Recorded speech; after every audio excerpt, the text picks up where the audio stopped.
Welcome to Wellness Radio with Dr. Jeanette Gallagher as your host. Her show discusses topics of health, wellness, and spirituality and is about discovering your place in this great universe from your cells to the cosmos. Along with her guests in casual conversation, she strives to ask the difficult questions that may be holding you back from a vibrant life and shares new ideas that may inspire you to make a change in your life that you only can see in your dreams. And now, here is Dr. Jeanette Gallagher. Good evening, everyone, and welcome to Wellness Radio. This is Dr. Jeanette Gallagher, and it's a pleasure to have you with us here this evening. Tonight, we are going to be talking about how are we consciously living our life? What is it all about? Do we say that perhaps we're going to go on a vacation, we're going to feel good, we're going to bring all of these thoughts and the ways in which we now feel better back into our daily life? All of a sudden, one day or the next day, we're right back to where we were before. Also, we're going to say, I really want to honor myself and I want to communicate with others. We give it a whirl, we go to a webinar, we perhaps have a coach that can sit down and do rah-rah from the side. We say, I got this, I nailed it. Next day, next month, we're right back where we were before. What is it all about? We are trying to live a better life. We are trying to be better human beings. We are taking the steps. We are learning from the inspiration. We're incorporating it into our life. However, really, truly what we're doing is we're adding on another facade onto our outside, our outer being, so we will be perceived, validated, and seen as. It's all about the outcome, right? Now in the year 2025, it's all about being able to say there is no outcome. It's all about peeling back those facades. It's about releasing all of those stories and creations to have a presence, so to speak. It's about what is your presence inside, how are you living your life from your heart and your soul, and how can you see how that reflects into the world. Totally different aspect. It is about flipping the coin. My guest today is Jen Tota McGivney. Her book is Finding Your Walden, How to Strive Less, Simplify More, and Embrace What Matters Most. Jen, thank you so much for joining us today. It's a pleasure to have you with us. Thank you. I've been excited to be here. So glad to have you to talk about this topic because I think truly so many people will say, but I'm doing it. And it's all that outside, right? Right. I think there's such a focus on how we seem that we forget to focus on how we live. And we take even part of the energy and time and money that we devote into how we seem, we can really make a difference into how we live if we focus on that instead. Your book really follows a pattern of being able to say what Thoreau really had in life, his message, his story, his engagements, and how you can reflect it and connect in this life. Yes? Exactly. Walden by Henry David Thoreau has been my favorite book since I was a teenager, and I have very much lived a different life because I've loved this book. And what I wanted to do with Finding Your Walden was to take these ideas that are so timeless and so helpful to this moment and bring them into 2025. What do they sound like today? Bring them into today's language and also connect them with people who are living those ideas today. Yeah, because I think the idea is that sometimes we think we are doing it, but we're not really sure about it. Then we throw it out there and we say, oh, is that what you see? Is that what you feel? And then it's really about conformity. Are we all really trying to be the same form of love, the same form of kindness, the same form of generosity, the same form of this job or that profession, or this gender or this label of mother, father, whatever it might be? We're really trying to find our pocket, so to speak, to be able to stick ourselves in. Is that what life is all about? Not at all. And I think one thing that I really love about Thoreau was that he led a life in which he sought to win his own respect instead of others' approval. And in fact, in his time, most of his neighbors thought he was a total weirdo because he wasn't conforming. They're like, what is your job? Like, how do you define yourself? And he was never able to neatly define himself. And for some people, they had a big problem with that. And he had a lot of criticism, and he still faces a lot of criticism today for that. But what I love about Thoreau is that people who don't mind getting in touch with their inner misfit love Thoreau because he was a fellow misfit. And I feel like all of us who are somewhat of misfits in the world have a connection with each other and a respect for what each other is doing. So I think that's what's so fun about Thoreau, that no, not everyone got him then or now, but the people who do, there's a real affinity, a real love for him. You know, that's absolutely so true. So many times my web designer over the decades have said, we need to update your biography on your website. And I'm like, oh, whatever. And I'd always write down on the piece of paper, I am. That's as far as I ever got. And we would go back and forth and back and forth. I mean, this has probably been since the 90s when the Internet started. And I said, they would ask me, well, who are you? I said, I'm just a ball of glitter. I'm stardust. Other than that, I love it. Other than that, you could tack on whatever other label that you need to be able to have to understand me. You know, we think about it. I've always shared this on the show. I says, you know, when you go into a party and someone says something to you and they'll say, what do you do? And I'm thinking in my head, in my Rolodex, it's like spinning in my head. Okay, what could they relate to? Which part of me do they understand? What kind of language might they understand? And you dial it up, and that's what you transmit. That's truly what we're doing. We don't even realize it. You know, like let's say myself, I'm a naturopath, a dental hygienist, a mother, a single parent, a mystic, a shaman, a medical intuitive, all of these things. These are all things that flip around in the Rolodex. Because if I'm speaking to one person, they don't want to know some of the professions or the things I've done. They want to maybe know where I've been or maybe know how I could help them. Isn't that truly where we're navigating from these days? I think so. And the idea of these labels are so limiting. And it's not only limiting in how other people see us, but how we see ourselves. Because once we label ourselves a certain way, it's very much limiting in that way. And there's a funny Thoreau story that goes along with this where his college, for his 10-year reunion, decided they were going to ask all alumni, what are you doing now? Who are you now? And he sent his response back, and it was this long paragraph where he said, well, I'm a writer, and I paint houses, and I write bad poetry, and I dig fence posts. And it was this whole long thing, but what he was trying to get across to them is, I am so many things that I can't answer this question. And I just imagine, like, the alumni committee just regretting they ever even included him in this. But I loved his response because he's like, I do a lot of things, but I'm not anyone.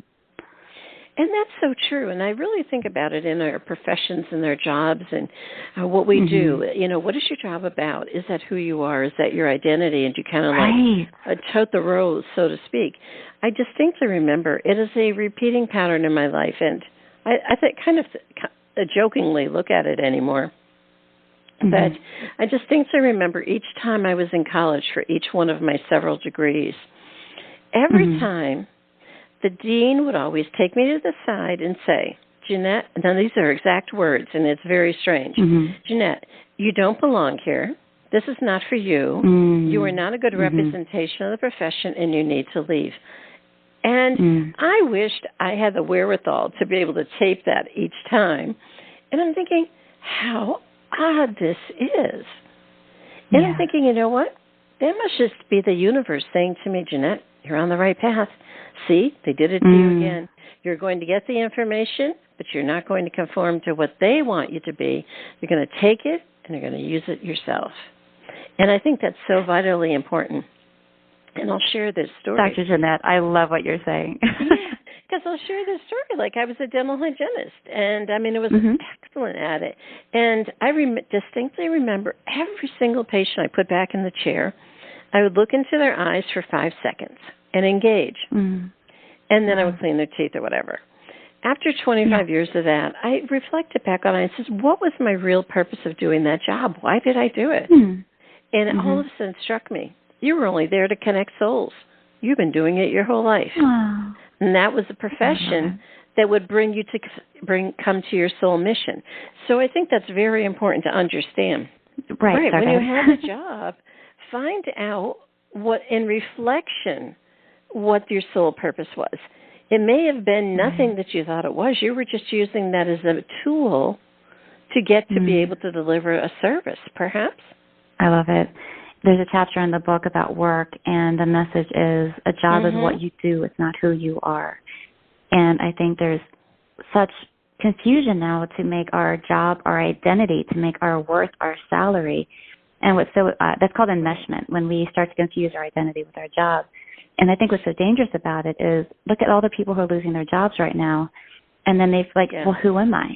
If you're so wrapped up in your job being your life, and with Finding Your Walden really challenging, that doesn't have to be your identity. Your identity is so much bigger than that, and it's an important part of what you do. And I'm sure, that for a lot of us it means a lot to us, but it doesn't have to mean everything. A lot of people said that jobs are kind of taking the role of religion right now. People go to the office instead of going to a church because that's where they feel the most themselves. And what Thoreau was saying was, a job can give you the means to have the life you want to live. It doesn't have to be your life. Because again, when we start to identify as our jobs, how limiting is that we forget to see all of the other things that make us who we are?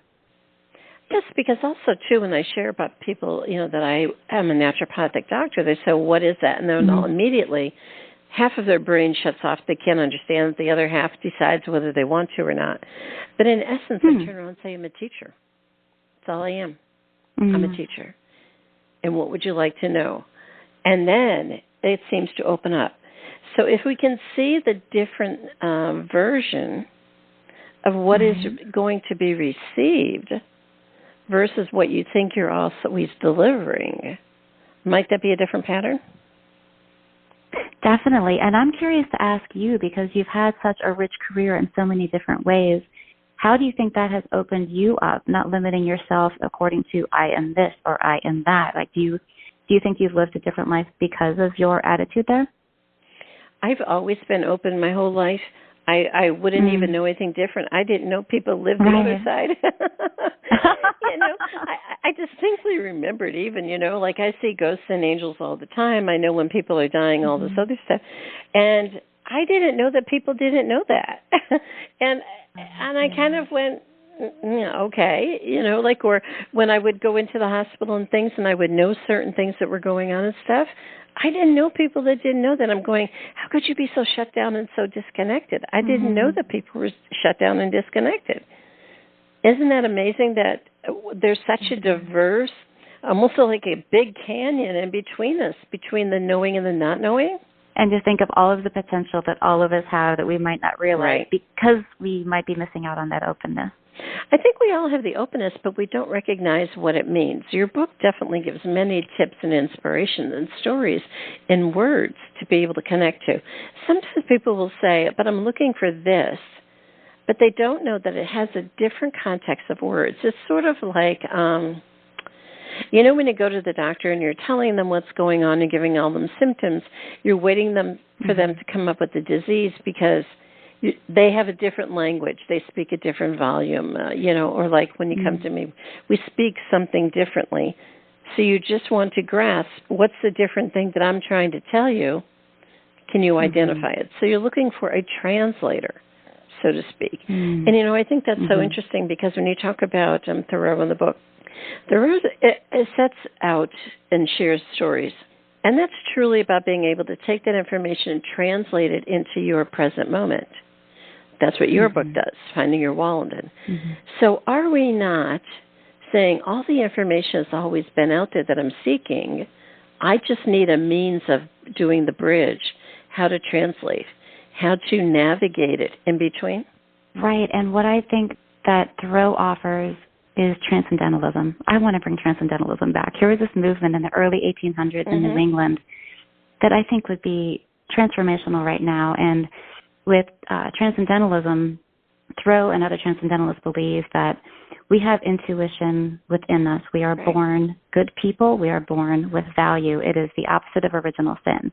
Where like original sin would say that you're born flawed and you need some external element to save you. They were saying, you're born good, and what you need is basically don't let society mess that up. Always stay in touch with what's inside you. So I think what you're saying is sometimes people go to external means to try to find that thing that will save you, and then what Thoreau is saying it's in you. So if you simplify, if you take a step back, if you create just a little bit of space between you and the world, you can tap into that intuition within you, and that's what you listen to, and that's the thing that's going to make you special and unique and lead you to the right decisions. Yeah, I think a lot of the times in history, when we had a lot of wars, violence, abuse, I know I've experienced all that in my life, a lot of that came up from the idea that people always felt less than. If you always knew that you had value, and when you were born, you are value in the world, just by your presence, period. Yeah. Put a period at the end of the sentence. It's not about what you do, how you navigate, what you give, what you buy, what you don't, blah, blah, blah, blah, blah. You have value just by your presence. See, I totally exist and believe, I always have been, again, as Thoreau has, lived that way. I came in that way. I just believe that I always have, and it just...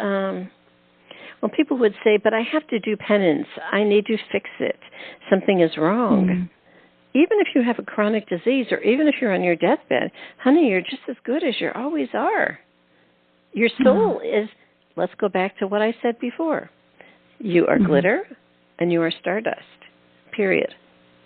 All of this other stuff has nothing to do with it. Might that be a window of opportunity? Huge, because we live in this culture of accumulation where it's all about more, that we need to have more value. We need to work a little more so we can earn a little bit more, so we can have a little more. And that's how we can ascertain what our value is in this world. And when you live in the way that you're talking about and that Thoreau was writing about, you can live with enough.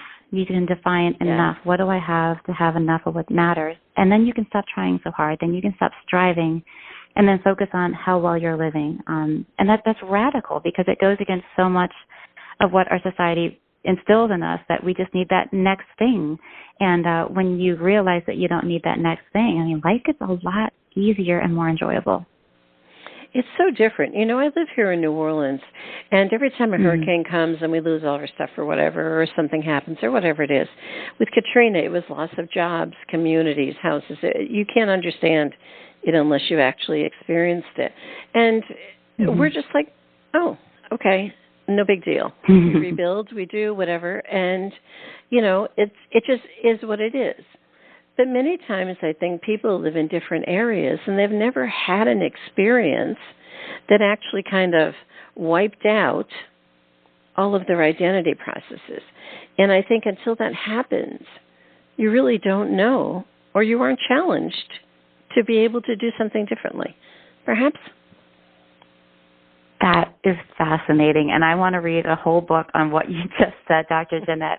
I never thought of before these areas that do experience that kind of turbulence and rebuilding, how that might affect people individually, how that might affect people as a community. And I think, wow, that's completely changing how I thought about things, and I would love to hear more about it.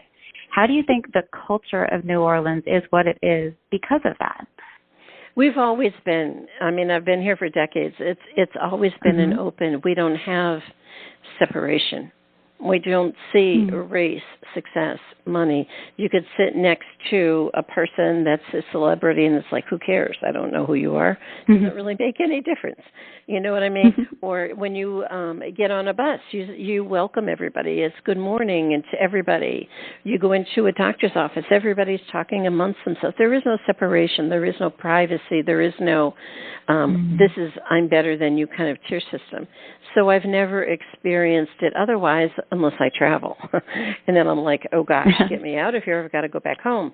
But because it's very distinct. But I think that's why a lot of people come here and they say they can't wait to come back because they feel that there's something different.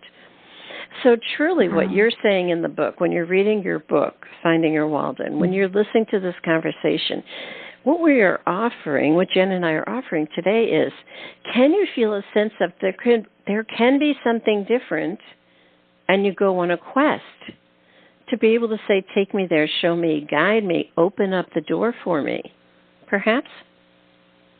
Absolutely. And what I love when I was writing this book, I was reaching out to people, and I wanted to have a variety of ideas, because some people, when they begin something new, Say they start running for the first time. They want to run a marathon right out of the gate. They're all in. And then other people are like, maybe a couch to 5K. So I wanted to do that with this book, where once you realize that it doesn't have to be about more, that you have within you what you need, what next steps can you take? And some of the steps are massive. Like, there was a family that sold everything they had, and they moved to Bali for a year because they wanted to see who are they to each other, who are they to themselves, just to have a total break. And then some people, it's pretty small. It's like downsizing the wardrobe to a capsule wardrobe. It's maybe taking a digital Sabbath. But I think once you start, you realize you have so many options and opportunities, and it's just kind of fun to think, where do you start? Where can you begin? I think that's so different, too. A lot of people will say they go on vacation, they feel better when they come back, and they try to incorporate what they found out or what they sensed and bring it back. And what they find out is that the place in which they live, people that they engage with, and systems that they had set up to validate themselves does not support their new ideas, their new ventures, or their new energy. And a lot of people will give up and they'll say, forget it, I got to fit back in again. Square peg, round hole kind of idea. And they just succumb to that. Others will say, no, but I'm going to do it. And they kind of always feel like they're on this rabbit hole. They've got to dig it and create it, and I'm going to make it, I'm going to do it, I know it's going to be better, but they're always fighting for something. And I know that you share in the book about being an activist. It's great to be an activist. However, here's the idea, is if you're always fighting against something, what's the point? Because you're always, that's not really, how can I say this? Fighting against something, it means that you still have separation with something. In other words, it's got to be acceptance, unconditional, whatever it is. I see you for who you are, what you're doing, or what I am doing, but we are still all the same. So that's really coming back to yourself. Everything outside of that is still a condition. I will love you if you do this, this, and this. If you don't, I don't love you anymore. I will, I will do this for my job, but if it doesn't work for me, then I'm on to another job. So everything is a condition. Perhaps maybe with Thoreau and truly your book and what we are talking about today is how can you live an unconditional life versus a conditional? Perhaps? One of my favorite aspects of Thoreau is his focus on the present moment. Like, pay attention right now, right in this moment. And he said that to stand on the edge of two eternities, which is the past and the present, to toe that line, that's where we need to stay. And I think that gets to what you're talking about with accepting and appreciating the current moment, savoring it and acknowledging it. Because if you're repressing it, if you're always looking behind, if you're always looking ahead, you never really live, because all we have is this exact moment. And what's interesting is he cited a lot of Eastern philosophy, which was very rare at the time. But a lot of what he says is being echoed in research right now about meditation and about how when you take time, even 15 minutes a day to meditate, how it changes the structure of your brain, how you can find more peace. You're not always hijacked into rage, which is so easy for so many people to do right now. And I think that's what he would say, that the secret is to be able to be in this present moment, to stop striving for more or regretting what happened in the past, but really to be present and aware of what's happening now. And that's hard, because to acknowledge the complications of a current moment and accept it, that's not an easy thing, but I think it's the only way to peace. I always think of it, when I work with patients at end of life, they will always say about their legacy, they'll say, honey, that's your story. I didn't ask you what your story was. I said, how are you today? And they couldn't even connect to that. Because the answer is, all of the past means absolutely nothing. It's only story. It's just energy that you've expended and put it into this box. It's absolutely zero when you think about it. So the idea is that, do you live a life of constantly putting into the box, of saying about your story, so that, it can go along the same train track all the time? Or perhaps, if you live pretty much from your light, from your inner source, your inner self, are you not just reflecting, and that is in the present moment? It doesn't matter about I have to do this because, or I did that and this is my reason why, and everything else. It's another condition again. You get stuck in that. I always think of the story when someone would say, oh, but I have to do this and I have to do that and I got to go and I'm late for this, that, or the other. And I'll say, wait a second, just sit here for an hour. And they are frantic like nobody's business that they have to do all this stuff, like they're trying to get out of a jail cell. And then you look at the end of the hour, and the time has passed in which they had to be, do, or say, or whatever it was, and it did not change the present moment. It had nothing to do with it, other than them squawking. And I said, what is that? That's your story that you have created in your consciousness. So you're living by that. So is it not that our consciousness is just the story of our life that we create? It's interesting that you're talking about end of life. One of Thoreau's neighbors came and saw him as he was dying. And he died young. He was, I think, 42. And he left, and someone said, how was he? And his friend said, I've never seen someone dying with so much peace. And the thing was, he was dying, someone who wanted to be a writer all of his life, and he was pretty much dying a failure. He wasn't this well-known, famous writer. He never got to that point, but he lived a life which he enjoyed his life. He had good relationships with friends. He enjoyed his time. He did things that he was proud of. He enjoyed each moment. And now I think if he had chased a life that met everyone else's approval, we wouldn't even know who he is today, because there was someone who dared on being himself, who dared to simply live a life in which he acknowledged and enjoyed his time instead of thinking about what is my legacy. That's why we're still in awe of him today, 175 years later. What I also, too, think about, Jen, is that when we talk about the idea of writing and success or failure, and I always say to every guest that comes on my show, this has been since 2011 now, I said, it's not about writing books. It's not about how many perks, how many this, that, or the other, and how many you sell. It's about putting down your words and then releasing them. You are now free of the outcome. Is it bought? Is it liked? Did people see it? Blah, blah, blah. The answer is that you were only supposed to be, let's go back to my idea of the stardust and the glitter.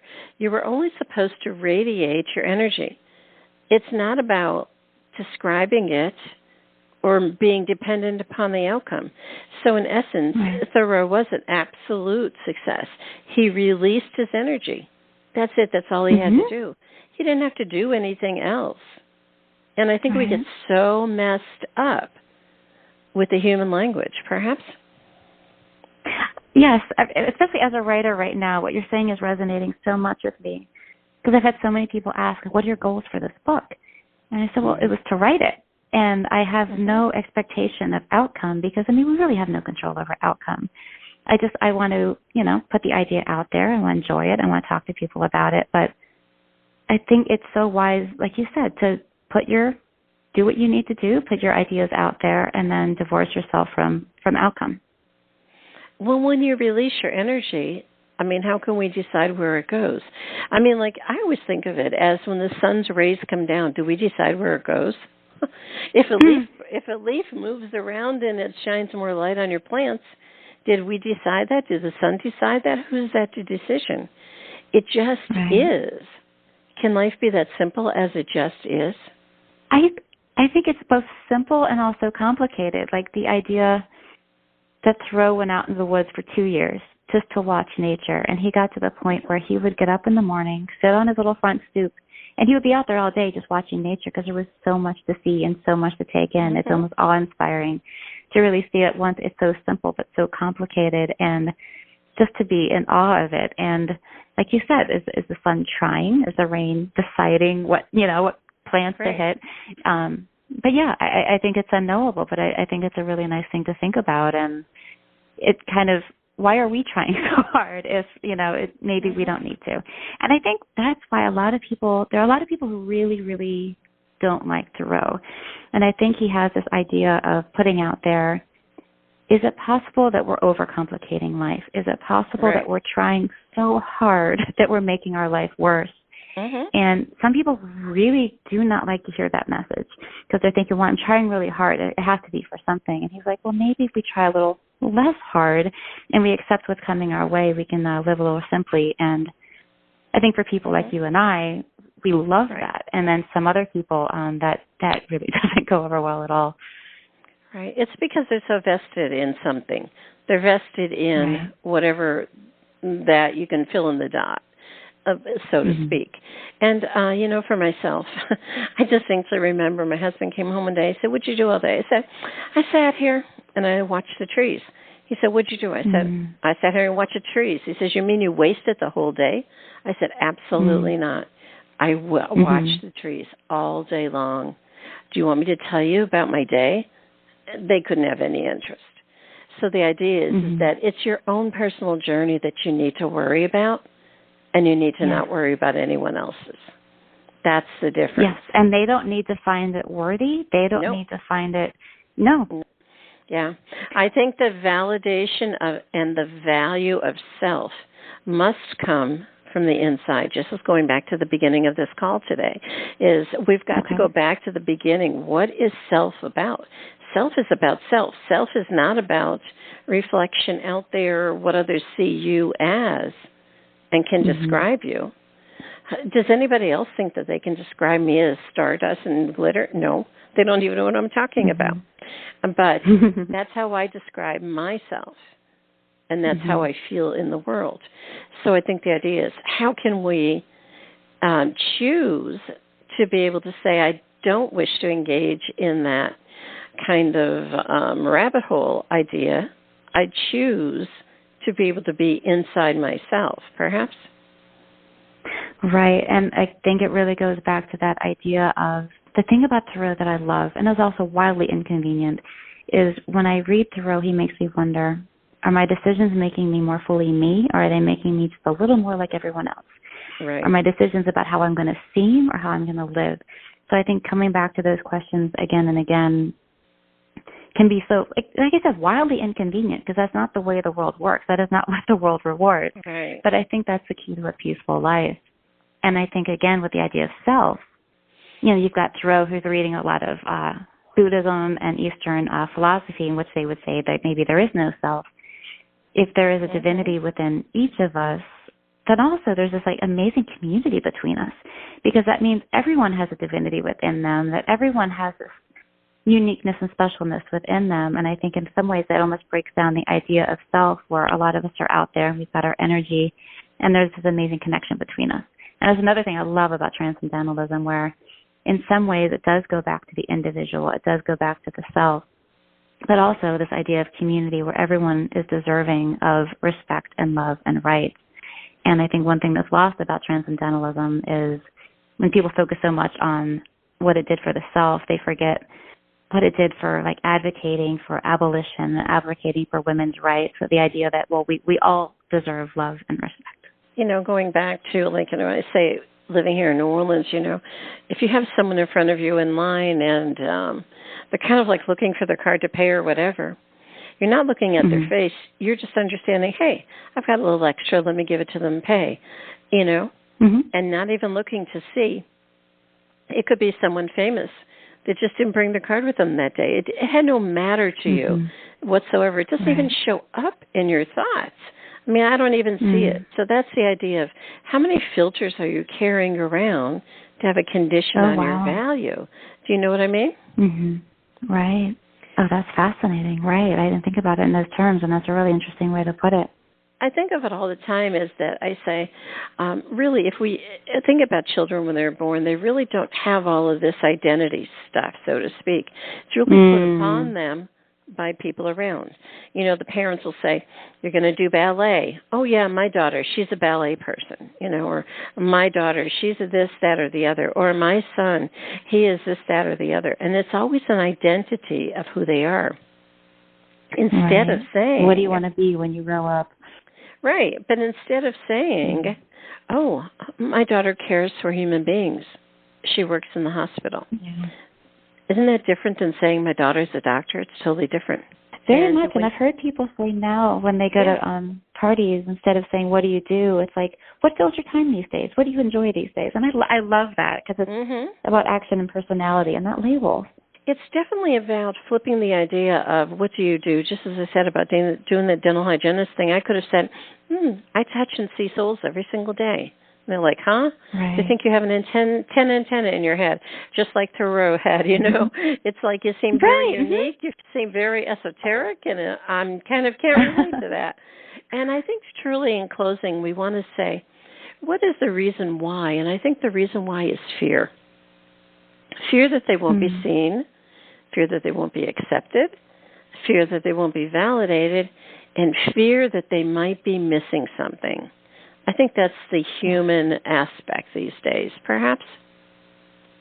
Yes, and to add on that, I would also say it's a fear of, there's an idea that, well, if everyone else is thinking this, it must be right.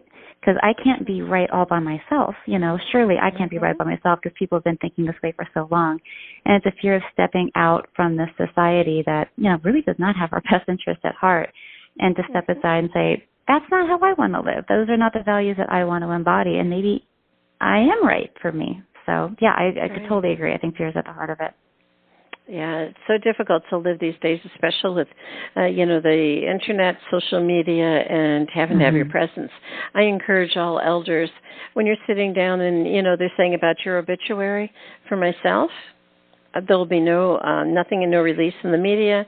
There'll be no obituary. There'll be no funeral. There'll be no burial. There's nothing, because I'm considering myself only as an energy source. My energy source is gone, then it doesn't matter.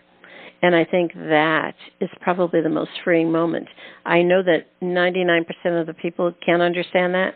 However, for those that are wishing to say, how do you do that? The idea is that understand you're more than this.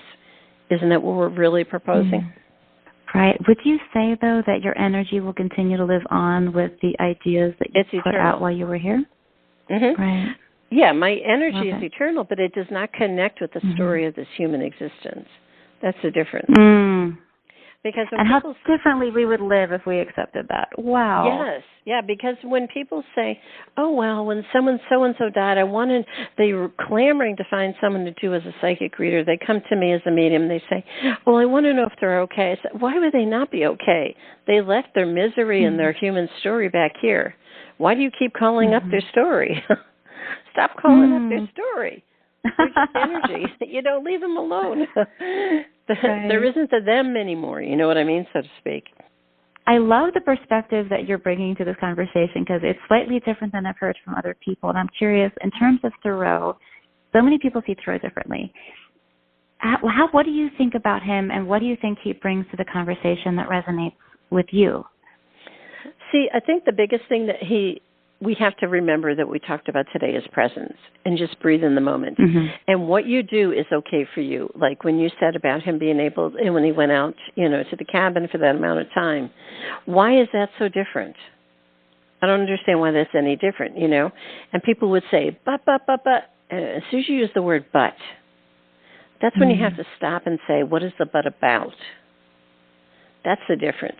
So really what we're doing is we're taking someone's life story, we're taking Thoreau's, and we're saying, can we reflect it in today? Because, he must have had a good life, and he had good ideas, and he had good thoughts. See, so we're again kind of putting a condition on it. However, we're saying it's an opportunity to take his information and to create our own life. That's what we're really saying. I love it. And he said repeatedly in Walden that there are infinite ways to live a life well done. Yes. And if your life looks like other people, you're probably not doing it right. There are just infinite ways to do it, and be open to the one that's right for you. Absolutely. Oh, that was so beautifully put. Thank you, Dr. Jeanette. Yeah, Jen, I think it was such a great time to have you here today to talk about this topic, because many people are saying, but I am, and as soon as you get there, just stop. So I think we really gave them a lot of food for thought, don't you think? I hope so, and I really hope people realize that what is inside of them, like they have an idea that might not be out there, that might be smarter than anything else that they've heard, and they should really trust their gut and go with it. Yeah, absolutely. That's for sure. Because once you start to open up, you just never know what's inside Pandora's box, right? Yes. Absolutely. Well, listen, Jen, could you share with the listeners how to find out more information about your work? That would be wonderful. Oh, that'd be great. So you can go to findingyourwalden.com, and on that site there's information about the book, some of the ideas of the book if you want to learn a little bit more information about where to order it. I've got some events coming up, so I hope that'd be great to see people in person. But that would be the best source of information, and I would also encourage people to pick up Walden. My big hope is that through Finding Your Walden, a lot more people are going to pick up Walden and decide to read it. Because I know for me it's been life-changing, and it can be a challenging text, but I hope my book provides some context and encouragement to give it a shot.